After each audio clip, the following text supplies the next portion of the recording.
Halo adik-adik, apa kabar hari ini? Tetap sukacita kan? Walaupun kita beribadah di rumah, kita harus tetap gembira ya. Tahu nggak adik-adik, kenapa kita ibadah pada hari Kamis ini? Iya, tadi Kak Glenn dan Kak Miranda sudah kasih tahu waktu ibadah bersama kalau kita ibadah hari ini untuk memperingati kenaikan Tuhan Yesus ke surga. Tahu kan adik-adik, setelah kebangkitan Yesus dari kematian, 40 hari kemudian dia terangkat ke surga. Tema cerita kita hari ini adalah menjadi anak Tuhan yang setia. Sebelum kita masuk ke cerita, kita berdoa dulu ya. Ayo, sikap berdoa seperti apa? Iya, tutup mata, tundukkan kepala, lalu lipat tangan. Kita berdoa ya. Selamat pagi Bapa di surga. Terima kasih atas penyertaan-Mu kepada kami anak-anak-Mu. Kami mau mendengar cerita firman ya Bapa. Berkati kami supaya tetap setia mendengar dan dapat memahami maksud dari firman-Mu. Terima kasih ya Bapa yang baik. Amin. Adik-adik, masih ingat gak tadi Amang Sintua baca perikop dari mana? Iya, dari 2 Raja-Raja 2 ayat 6 sampai 14. Tentang apa yuk? Tentang Nabi Elia dan Nabi Elisa. Kakak mau mulai cerita ya. Elia adalah seorang nabi besar di dalam perjanjian lama, dan Elisa adalah nabi yang dipilih Tuhan untuk menggantikan Elia. Jadi Elisa adalah murid Elia yang setia. Dalam perjalanan menuju Gilgal, Elia berkata kepada Elisa, "Baiklah, tinggallah di sini sebab Tuhan menyuruh aku ke Betel." Elisa menjawab, "Demi Tuhan yang hidup, sesungguhnya aku tidak akan meninggalkan engkau." Rombongan nabi yang berjalan mengikuti Elia dan Elisa menghampiri Elisa dan berkata, "Sudahkah engkau tahu bahwa pada hari ini Tuhanmu akan diambil daripadamu oleh Tuhan terangkat ke surga?" Elisa menjawab, "Aku sudah tahu, diamlah." Elia berkata lagi kepada Elisa, "Elisa, baiklah, tinggallah di sini, sebab Tuhan menyuruh aku ke Yeriko." Lalu Elisa menjawab, "Demi Tuhan yang hidup dan hidupmu sendiri, sesungguhnya aku tidak akan meninggalkan engkau." Rombongan nabi di Yeriko berkata lagi pada Elisa, "Sudah engkau tahu bahwa pada hari ini Tuhanmu akan diambil daripadamu oleh Tuhan terangkat ke surga?" Elisa menjawab lagi, "Aku juga sudah tahu, diamlah." Ketiga kalinya Elia berkata lagi kepada Elisa, "Baiklah, tinggallah di sini, sebab Tuhan menyuruh aku ke sungai Yordan." Elisa menjawab lagi, "Demi Tuhan yang hidup dan hidupmu sendiri, sesungguhnya aku tidak akan meninggalkan engkau." Lalu mereka sampai di seberang. Elia berkata kepada Elisa, "Mintalah apa yang hendak kulakukan kepadamu sebelum aku terangkat daripadamu." Elisa lalu berkata, "Berikanlah 2 bagian dari rohmu." Elia lalu berkata kepada Elisa, "Yang kau minta itu adalah sukar, tetapi jika engkau dapat melihat aku terangkat daripadamu, akan terjadilah kepadamu seperti demikian. Dan jika tidak, tidak akan terjadi." Sesampai di sungai Yordan, Elia mengambil jubahnya, lalu digulungnya, terus dipukulkannya dengan keras ke atas air itu. Dan adik-adik tahu apa yang terjadi? Ternyata air itu terbelah menjadi 2, sehingga mereka berjalan di tanah kering. Ketika mereka sedang berjalan dan bercakap-cakap, tiba-tiba datanglah kereta berapi dengan kuda berapi mengangkat Elia ke sorga di dalam badai. Melihat itu, Elisa berteriak, "Bapakku, Bapakku!" Tetapi Elia dan kuda berapi itu tidak ada lagi di situ, tidak kelihatan lagi. Elisa lalu merenggutkan dan mengoyak bajunya menjadi 2 bagian dan memungut baju Elia yang terjatuh. Tahu nggak adik-adik, dalam tradisi Yahudi, mengoyak baju itu adalah sebagai tanda kedukaan atau tanda kesedihan. Elisa kembali berjalan ke sungai Yordan. Dia lalu memukulkan jubah Elia ke atas air. Lalu air itu pun terbagi menjadi 2 dan Elisa bisa berjalan di atas tanah kering.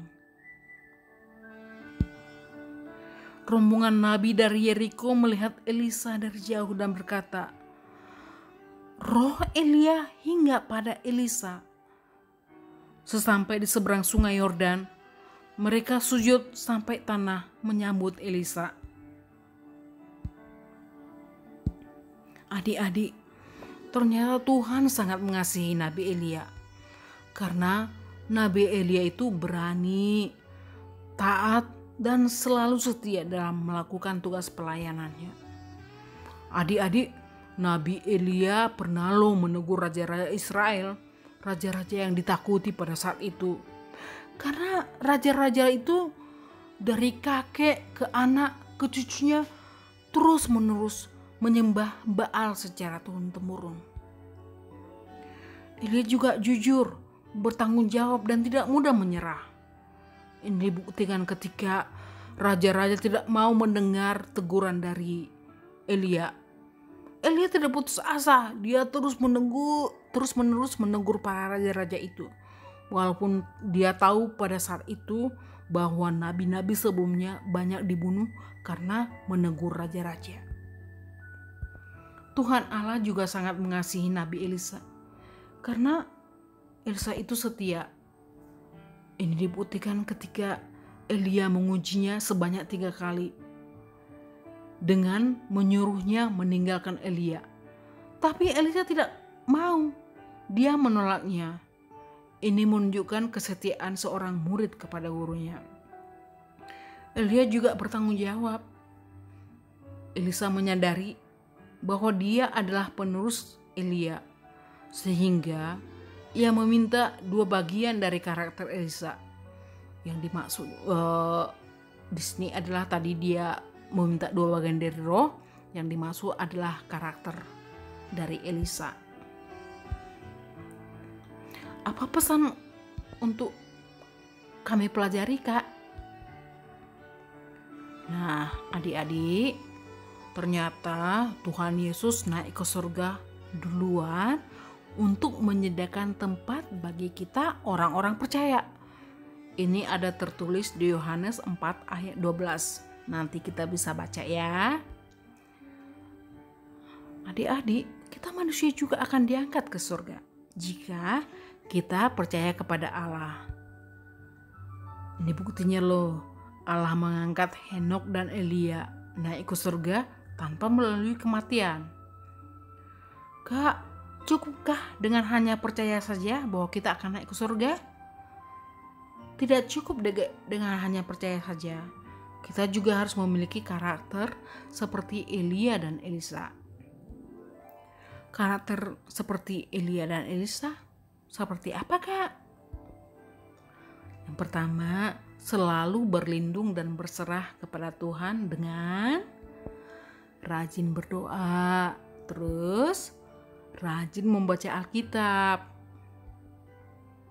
Kemudian, sikap jujur, rendah hati, dan setia.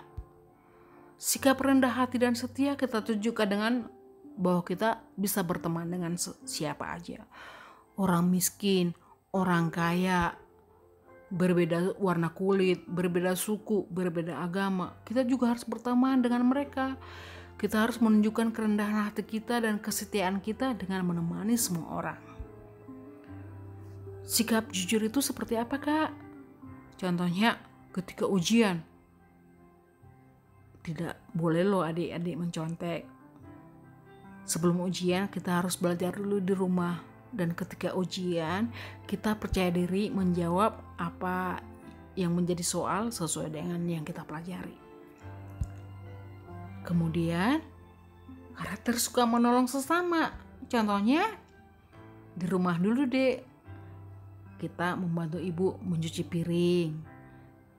Apalagi dari hal-hal kecil saja seperti membersihkan atau merapikan kamar tidur ketika kita baru bangun.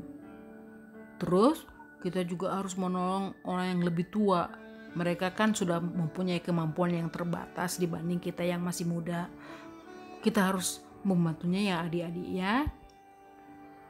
Membantu teman kita ketika terjatuh. Adik-adik, sering kita ketika melihat teman kita terjatuh, kita malah ketawa. Ternyata sifat itu kurang baik adik-adik. Kita harus membantu mereka bangkit berdiri. Terus kita bantu teman kita yang kurang bisa mengerjakan mata pelajaran. Kadang-kadang ada teman kita yang kesulitan mengerjakan soal. Kita bantu sebelum ujian tapinya ya. Kalau udah ujian gak boleh kerjasama loh. Kita belajar bersama sebaiknya sebelum ujian. Apalagi Kak, sikap rajin dan bertanggung jawab. Misalkan, kalau guru memberikan PR di sekolah, kita harus mengerjakannya di rumah sampai tuntas. Walaupun kadang-kadang itu susah atau sulit, kita tetap harus menyelesaikan PR itu. Apalagi Kak, kalau papa mama menyuruh kita membersihkan rumah misalkan, kita harus membersihkan sampai selesai, sampai tuntas. Baru 5 menit kita sudah kelelahan, terus kita berhenti. Kurang bagus adik-adik. Kita harus mengerjakan pekerjaannya sampai tuntas ya. Apalagi Kak, di gereja kan ada juga PR, misalkan BRL atau kreativitas yang diberikan oleh kakak-kakak guru sekolah minggu. Jangan lupa adik harus selalu mengerjakannya. Jangan menganggap remeh pekerjaan atau PR dari gereja loh. Tetap kita harus rajin dan bertanggung jawab. Yang terakhir apakah? Iya, karakter seperti Elia tadi, berani menyatakan kebenaran menurut Alkitab. Walaupun kadang-kadang kita gak disukai teman kita karena kita mengatakan kebenaran, tetapi kita tidak boleh menyerah. Seperti Elia tadi, kita juga harus tetap setia menyatakan kebenaran seperti kesetiaan daripada Elisa. Nah adik-adik, demikian cerita hari ini. Semoga pesan dari perikop ini dapat kita lakukan dalam kehidupan kita sehari-hari. Mari kita tutup cerita hari ini dengan berdoa. Sikap kita seperti apa lagi nih? Lipat tangan, tundukkan kepala, tutup mata. Mari kita berdoa. Bapa, sahabat kami anak-anak, terima kasih buat firman Tuhan hari ini. Kami mau belajar taat, berani, setia, dan menjadi anak yang bertanggung jawab seperti Nabi Elia dan Elisa. Kami percaya Tuhan akan memampukan kami mengaplikasikannya dalam kehidupan kami sehari-hari. Kami berdoa juga untuk pemerintah kami, tenaga medis, dan para relawan yang berjuang keras untuk memutus rantai pandemi COVID-19 ini. Berkati dan jagai mereka ya Bapa. Berikan kekuatan dan kesehatan. Berkati dan jagai juga semua anak-anak-Mu dimanapun mereka berada. Berikan kami kepatuhan dan disiplin supaya bisa mengikuti anjuran pemerintah dengan baik. Dalam nama Tuhan Yesus kami berdoa dan mengucap syukur. Amin.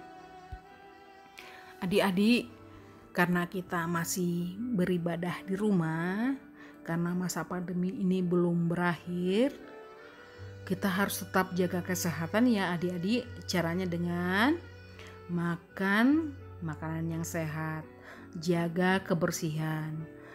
Cuci tangan secara teratur selama 20 detik dengan air yang mengalir. Dan yang penting lagi, tetap gembira adik-adik. Kalau kita gembira, imun tubuh kita akan meningkat. Jangan khawatir adik-adik, Tuhan akan menjaga kita dan Tuhan akan menyembuhkan bumi ini. Yakin dan percayalah bahwa pandemi ini akan segera berakhir. Dadah.